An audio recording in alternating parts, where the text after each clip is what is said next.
So it has been bad news on top of bad news for Medicaid providers in Colorado. Our Marshall Zellinger explains why even more of their funding is going away.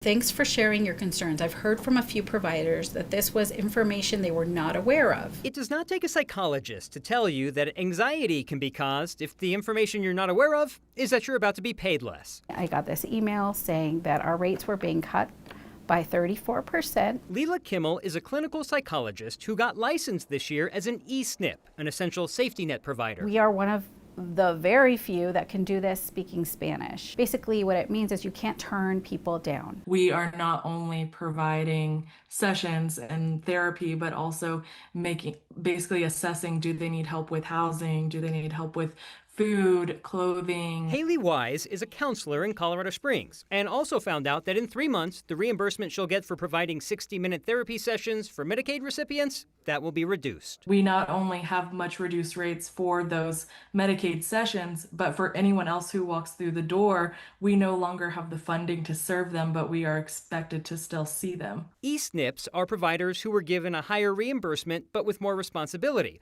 Even if they cannot care for someone who comes for help, they are responsible for finding that person help. If we are full, my admin team has to find somewhere else for them to go and set appointments up for them. What happened with eSNPs is we saw a lot of 60-minute psychotherapy services, which is not the area where we need to prioritize our very precious and limited Medicaid funds. Kristen Bates is the state's deputy Medicaid director. She explained that budget constraints have resulted in the reduction of reimbursement rates for therapy sessions, higher rates that were always meant to be temporary. It's not in the safety net fact sheets. It's not in anything that I have read. Wise pointed to this December 2023 fact sheet on eSNPs. Once approved, they'll be eligible for enhanced payments. They were not told that it was temporary in that communication. I do wish that we would have been more clear that this was not a guarantee for infinite amounts of time. Here we are, July 3rd, and just a couple of days ago, I found out we were losing all of this.